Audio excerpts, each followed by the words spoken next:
In 1639, a group of Connecticut colonists sat down and wrote a governing document that began with a sentence so radical it would have gotten them arrested in almost any country on earth at the time. The sentence said, roughly, that the people have the right to choose their own government, not the king, not the church, the people. 137 years before Jefferson wrote anything, in a log cabin, in the wilderness, and almost nobody has ever heard of it. Here's why the fundamental orders matter so much. When Thomas Jefferson wrote, "Governments are instituted among men, deriving their just powers from the consent of the governed," in 1776, he was not inventing that idea, he was inheriting it.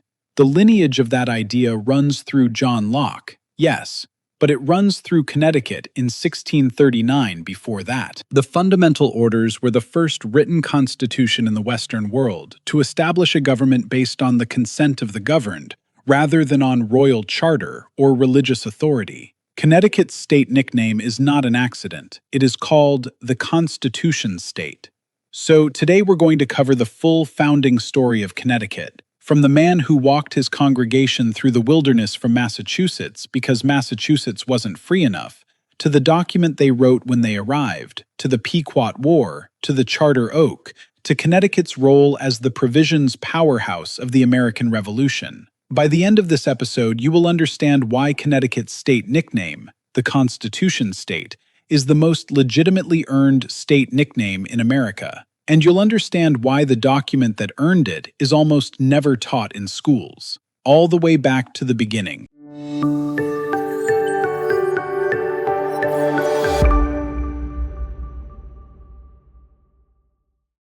To understand Connecticut, you first have to understand why anyone left Massachusetts to go there.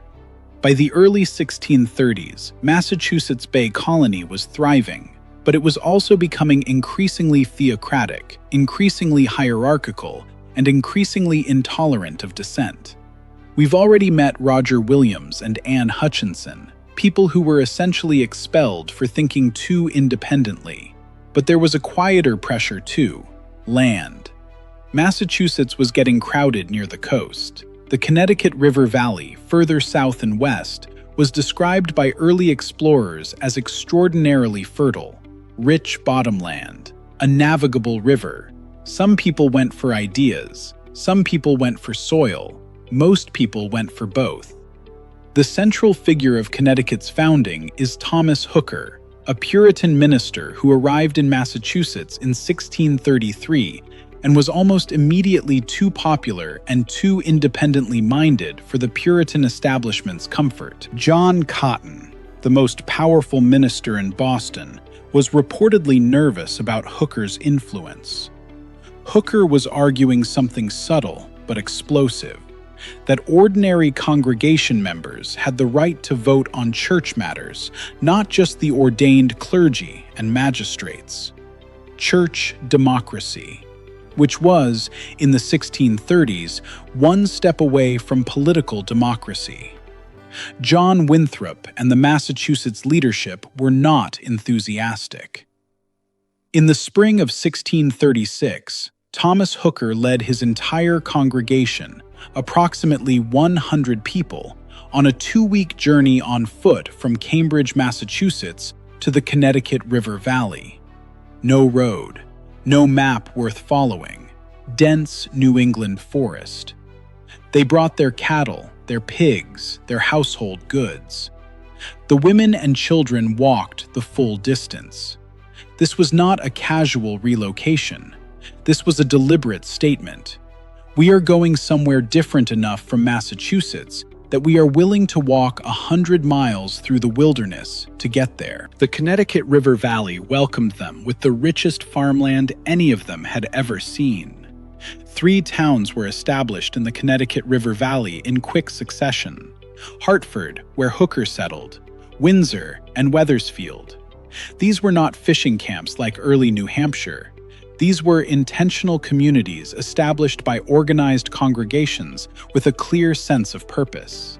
From the very beginning, the 3 towns governed themselves through town meetings, the same local democracy model from New England, but with something extra: a general court representing all three towns jointly, a tiny multi-town legislature.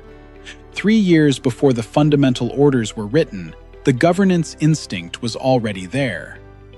But Connecticut's founding story has a darkness that must be told. In 1636 and 1637, the Connecticut colonists, allied with Massachusetts and with the Narragansett and Mohegan tribes, fought a devastating war against the Pequot people of southern Connecticut and Rhode Island.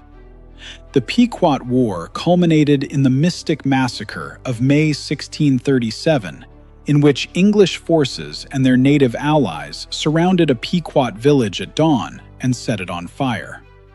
Between 400 and 700 Pequot men, women, and children died.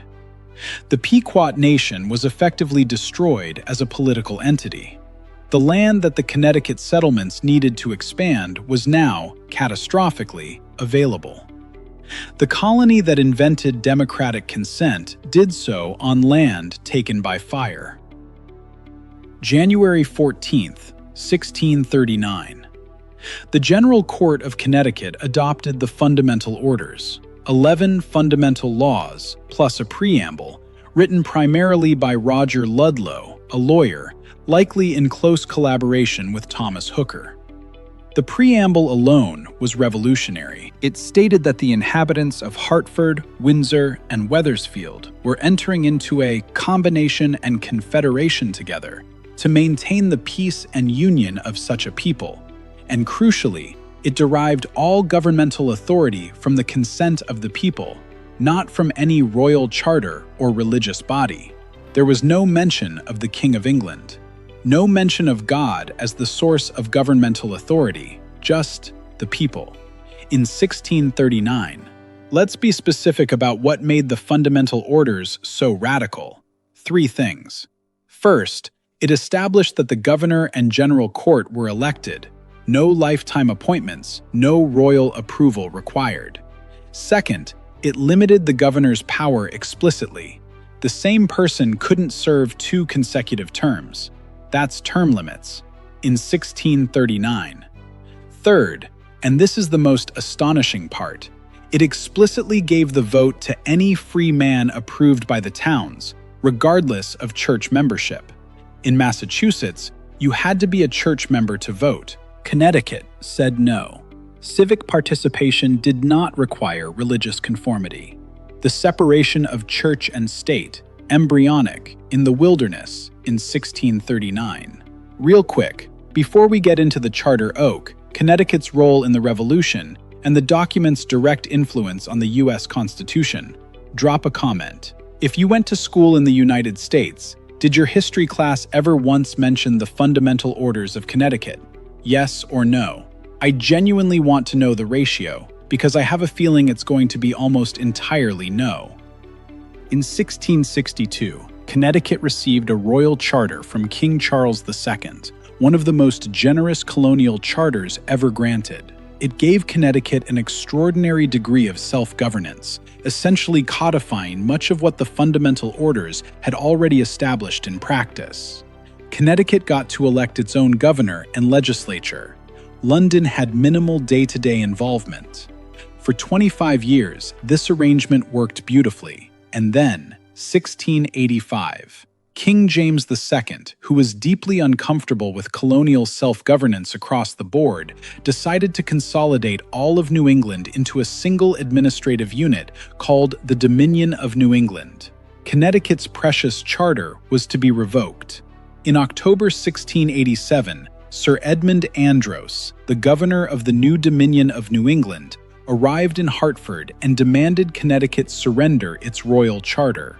The meeting was held at night, by candlelight, with both sides gathered around a table where the charter lay. According to the story, and this is one of those stories where the detail is so perfect it almost doesn't matter if every element is precisely accurate, the candles were suddenly extinguished.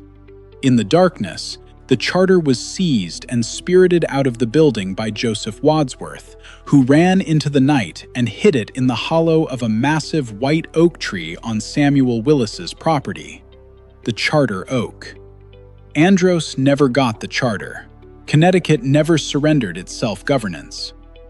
The charter oak became the most famous tree in American history.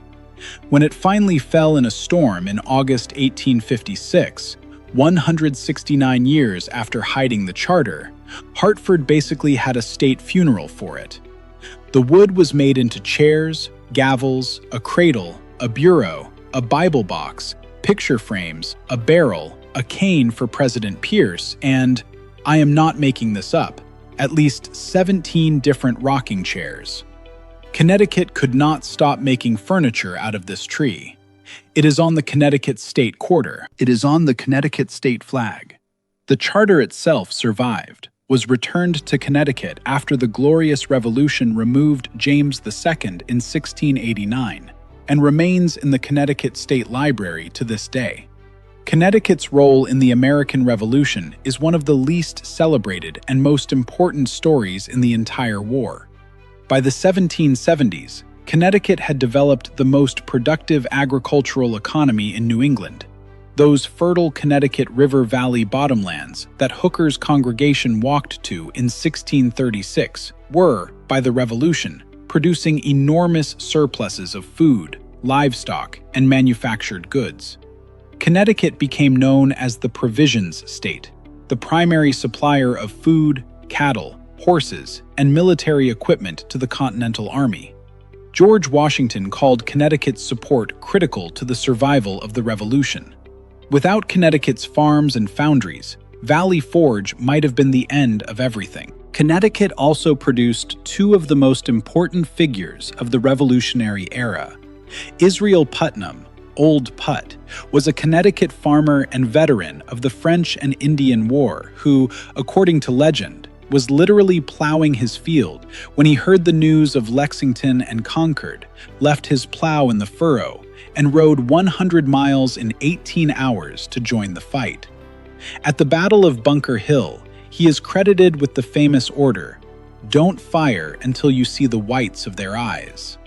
Then there was Roger Sherman, the only person to sign all four of America's founding documents: the Articles of Association, the Declaration of Independence, the Articles of Confederation, and the U.S. Constitution. The only person: Connecticut.